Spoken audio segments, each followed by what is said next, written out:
অপারেশনের পর কণিকা মণ্ডল নামের এক নারীর পেটে গজ রেখেই সেলাই করার অভিযোগ উঠেছে। অস্ত্রোপচারের পর প্রায় ১.৫ মাস নানা জটিলতায় ভুগে শেষ পর্যন্ত মৃত্যু হয় তার। এ ঘটনা ঘটেছে ফরিদপুরের সমরিতা হাসপাতালে। শুক্রবার সকালে রাজবাড়ীর বালিয়াকান্দিতে কণিকার বাড়িতে যান স্বাস্থ্যমন্ত্রী সরদার মোহাম্মদ সাখাওয়াত হোসেন। তিনি শোকার্ত পরিবারের সদস্যদের সান্ত্বনা দেন এবং ঘটনার বিস্তারিত শোনেন। একই সঙ্গে অবহেলার প্রমাণ মিললে কঠোর ব্যবস্থা নেওয়ার আশ্বাসও দেন তিনি। ডাক্তার অবহেলার কারণে যে ঘটনা ঘটেছে আমরা চূড়ান্তভাবে এটা দেখব এবং এর যথাযথ ব্যবস্থা গ্রহণ করব। আর এই শোকসন্তপ্ত পরিবারের প্রতি আমার দৃষ্টি থাকবে, আমার সরকারের দৃষ্টি থাকবে, আমার মাননীয় প্রধানমন্ত্রীর দৃষ্টি থাকবে।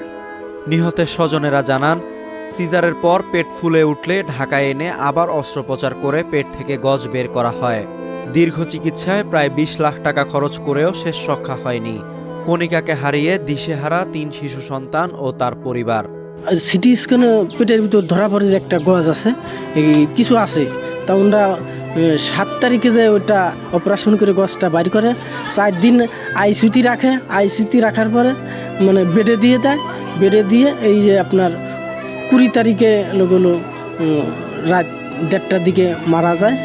এই লক্ষ্মীরানীর আমি এর শাস্তি চাই। আর এই ক্লিনিক সমরিতারও আমি এই ক্লিনিকেরও উপর আমি শাস্তি চাই। এমন দৃষ্টান্তমূলক শাস্তি হোক যেন অন্য ডাক্তার এই শাস্তি দেখে অন্তত হলেও একবার তার হাত কাঁপে, বা যে এই ভুল যেন আর না হয়। কারণ আমরা যে ভোগান্তিতে পোহাচ্ছি, আমাদের যে পরিবারটা আর্থিক এবং মানসিক এবং মানে সামাজিকভাবে যে ক্ষতিগ্রস্ত হইলাম, এরকম ক্ষতি যেন বাংলাদেশের আর কোনো পরিবারের না হয়।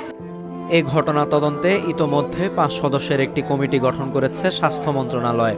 নির্দেশনা দেওয়া হয়েছে পরের ৫ কর্মদিবসের মধ্যেই তদন্ত প্রতিবেদন দাখিলের।